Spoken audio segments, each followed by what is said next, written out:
Hapa ni jangwani bwana. Hai, huku kumekauka. Cheki, anaona kajua pahali penye kanachomoza. Wa iguru. Jua lenyewe.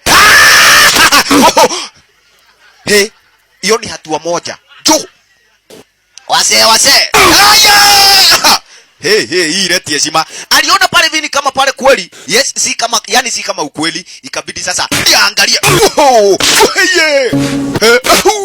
Wewe. Enyewe akaweja kuelewa vizuri. Chuga bwana, huku utakufa, huku utayaga dunia. Johnny Carter. Goja sasa, uda plan B. Bahati ya Carter ni mtu wa kuuda plani za haraka haraka. Kama uwezi kakanyaga, basi vuta miguu bora uende, lakini uwezi vuta kwa muda mrefu. Cheki, alianguka tena, akaweja kuonelea cheki kwa maasira, akachukua nyaige. Kumbe jiwe manze kurusha linaenda juu tu sana. Jamaa kaonelea haisuru, kama siwezi tembea mbona nisiruke? Ni plani za haraka. Cheki. Yesaya. Selasia. Mnati. Cheki, na venye nazidi kuruka ndiye jamaa manze pale alipata momentum. Tuende.